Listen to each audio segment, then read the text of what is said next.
நண்பா.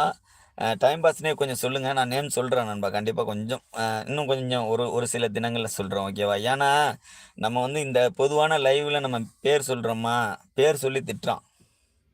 தாய் திட்டுறான், தகப்பன திட்டுறான். அவன் யாருன்னு நம்மளுக்கு தெரியாது. அவனுடைய சொந்த பந்தம் நம்மளுக்கு என்னன்னு தெரியாது. அவனாலும் என் மூஞ்ச பார்க்குறான். நான் அவன் மூஞ்ச பார்க்குறது கூட கிடையாது.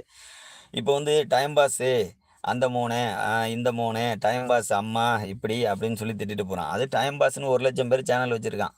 அதனால கவலைப்பட வேண்டிய அவசியம் இல்ல. இதுவே நம்ம பேர் சொல்லி திட்டும்பொழுது சத்தியமா நம்மளுக்கு மனசு வலிக்கும் இல்லையா?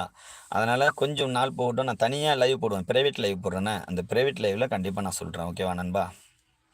எதுவும் தப்பா நெனச்சுக்காதீங்க. என்னன்னா பேர் சொல்லி திட்டுறாய்ங்க. இதில வந்து பார்த்தீங்க அப்டின்னா, என்னுடைய தாய் வந்து உட்காந்துருப்பாங்க. என் தங்கச்சி வந்து உட்காந்துருப்பாங்க. எங்க அண்ணி வருவாங்க. எல்லாருமே என்னோட குடும்பம் மேக்ஸிமம் நெறைய பேர் வருவாங்க. அப்ப என் பேர சொல்லி அவன் திட்டினான் அப்டின்னு வச்சுக்கங்களேன், ரொம்ப மனசு கஷ்டமாயிரும். அதனால தான் சொல்லல. வேற ஒண்ணும் கிடையாது நண்பா. ஓகேவா? தவறா நெனச்சுக்க வேண்டாம். தவறா இருந்தா மன்னிச்சுருங்க. எனக்கு பேர் சொல்லி திட்டினானா மனசு ஒரு மாரியா போயிடும். நம்ம எவ்வளோ சந்தோஷமா பேசினாலும், இப்ப டைம் பாஸ்ன்னு திட்டுறானா, திட்டிட்டு போ அப்டின்னு சொல்லி சிரிச்சுட்டு உட்காந்துருப்போம். நம்முடைய பெயர சொல்லி நம்மள திட்டினான்னு வச்சுக்கங்களேன், இப்ப என் பெயர சொல்லி எங்க அம்மா இப்ப என் பேர சொல்லி அவன் என்ன திட்டுறான்னா நான் கவலையே பட மாட்டேன். என் பேர சொல்லி எங்க அம்மாவ திட்டுவான். அப்போ என்ன பெத்தாங்க பாருங்க, அவங்களுக்கு என்ன மதிப்பு இருக்கு? என்ன பெத்த தாய் தகப்பன இன்னொருத்தவங்கள்ட்ட நான் வந்து வாங்க வச்சுட்டேன்னு வைங்க தவறான ஒரு பேச்சு, நான் உயிரோட இருந்து பழக கிடையாது. செத்ததுக்கு சமம். அப்படி நினைக்கிறவன் நான். என் தாய் தகப்பன அடுத்தவங்க பேசிறக்கூடாது. அதனால தான் என் பேர் சொல்லல. என் பேர் சொல்லாததுக்கு மெயினான காரணமே இதுதான்.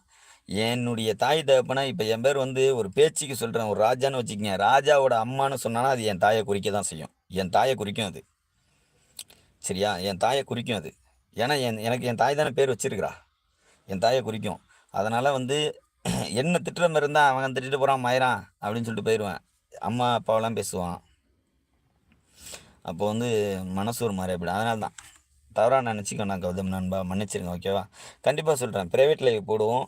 பிரைவேட் லைவ் போட்டு என்னுடைய பெயர்லேருந்து, எங்க வீட்டு அட்ரஸ்லேருந்து, என் ஊர்லேருந்து, நான் என்ன ஊர்ல என்ன வண்டி வச்சிருக்கேன்லேருந்து, என்னுடைய ஃபுல் டீட்டெயில் பயோடேட்டாவையும் கண்டிப்பா போடுவேன். எங்க போறேன்? லைவ்க்குள்ள தானே கிடக்க போறேன்.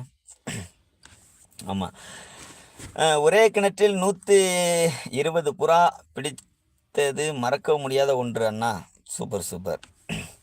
இருக்கு அண்ணா. வௌவால் இருக்கு. ஆனால் எண்ணிக்கையில் குறைந்து விட்டது. ஆமா. அதுக்கு முன்னாடிலாம் ஒரு ஒரு வீடு 10 நாளைக்கு பூட்டி போட்டு போனீங்கன்னா போதும். திரும்பி வந்து வவ்வா தான் குடுத்தனம் நடத்தும். நம்ப குடுத்தனம் நடத்த முடியாது. இப்ப வந்து நீங்க 100 நாள் பூட்டி போட்டாலுமே 4 வவ்வா இருக்கும். இல்ல 5 வவ்வா இருக்கும். 100 நாள் இல்ல. 1 வருஷம் பூட்டி போட்டா தான் ஒரு 4, 5 வவ்வா இருக்கும் அந்த வீட்ல. ஓகே, ஓகே ப்ரோ அப்படின்னு சொல்லியிருக்கீங்க. Thank you driver Gautam. புரிஞ்சுக்கிட்டது ரொம்ப சந்தோஷம், மகிழ்ச்சி. இது மாதிரி புரிஞ்சுக்கும்பொழுது சத்தியமா மனசுக்கு மகிழ்ச்சியா இருக்கும். சில நாய்ங்க இருக்கு. தப்பாவே நம்மள வந்து பேசுவாய்ங்க. நம்மள பேரு கேட்டே பேசிட்டு போவாய்ங்க. அந்த நாய்ங்களும் இருக்குன்னு தான். ஏன்னா, அப்பதான் அவன் பேரு கேட்கறது வந்து நம்மள்ட்ட அன்பா, "மாப்ள உன் பேர் சொல்லு மாப்ள, பேர் சொல்லு நண்பா" அப்படின்னு சொன்னா சொல்லிடலாம். அவன் கேட்கிற ரகத்திலேயே தெரிஞ்சிரும். இவன் கேட்டு இன்னொருத்தவங்கள்ட்ட சொல்லி திட்ட வைக்கிறதுக்கு, அப்படி இல்லன்னா நம்மளுடைய தாய் தகப்பன திட்டுறதுக்கு, இந்த மாதிரி எய்ம் பண்ணிக்கிட்டு தான் அவன் கேட்கறது. அதனால தான் சொல்றதில்ல. எங்க அம்மாலாம் உள்ள வந்து உட்காந்துருப்பாங்க நண்பா. இப்ப நான் எங்க அம்மாட்டயே சொல்லியிருக்கிறேனே, டைம் பாஸு அப்படின்னு சொல்லி டேஸ்மோனன்னு திட்டும்போது சொல்லுவேன், "ஏம்மா நீ போய் டைம் பாஸ்ன்னு போடும்மா லைவ்ல. 1,00,000 பேர் சேனல்ல வரும்மா. டைம் பாஸ்ன்னு 1,00,000 சேனல் வச்சிருக்கான். நீ வந்து என் பேர சொல்லி நான் திட்டுனானா தானம்மா நான் உன்ன குறிக்கும். நீ ஏம்மா கவலைப்படுற?" அப்படின்னு சொல்லிருவேன். புரியுதா இல்லையா? அவ்வளோதான் வேற எதுவும் கிடையாது. ஓகே. லைவ் 1 மணி நேரம் ஆயிடுச்சு. முடிச்சுக்குவோமா? அ. லைவ் 1 மணி நேரம் ஆகிவிட்டது. ஓசியில ஒய்ஃபை கிடைக்குதுன்னு ஒரே தடியா போட்டுட்டு இருக்கக்கூடாது. நாளைக்கும் கொஞ்சம் வைக்கணும்.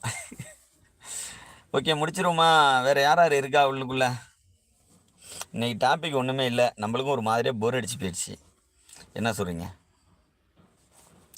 இன்னைக்கு எதுவுமே ஒரு டாபிக்கே இல்லையா? என்னத்த பேச அப்படியே முடிஞ்சிருச்சு. ஆமா. அழகான நட்புகளே என்னுடைய லைவுக்கு இன்னைக்கு கிட்டத்தட்ட பார்த்தீங்க அப்படின்னா 80, 90 பேர், 100 பேர் வரைக்கும் வந்திருந்தீங்க. ரொம்ப சந்தோஷம், மகிழ்ச்சி. அ மீண்டும் அடுத்த லைவ் கண்டிப்பா போடுவோம். அடுத்த லைவ்ல சந்திப்போம். ஓகேவா? இன்னும் நிறைய விஷயங்கள் இருக்கு பேசுறதுக்கு. நிறைய பகிர்ந்து பேசுவோம். இன்னைக்கு ஒண்ணும் டாபிக்கும் கிடைக்கல. ஒரு கலகலப்பும் இல்ல. எனக்கும் டியூட்டி வரல. அதனால ஒரு கலகலப்பு இல்ல. டியூட்டி வந்துச்சு அப்படின்னா, காலையிலேயே ஒரு ரவுண்ட் அப்படியே அந்த வெயிலெல்லாம் பார்த்துட்டு, அந்த கலகலப்புலாம் சுத்திட்டு வரும்போது கொஞ்சம் சந்தோஷமா இருக்கும். இன்னைக்கும் ஒண்ணும் வேலைக்கு போகலையா, அப்படியே வந்து உட்காந்தாச்சா, அதனாலேயே கொஞ்சம் டல்லு. இந்த இடத்த விட்டு நம்ம நகர்ந்து போனாலும் நெட்டு கிடைக்காது.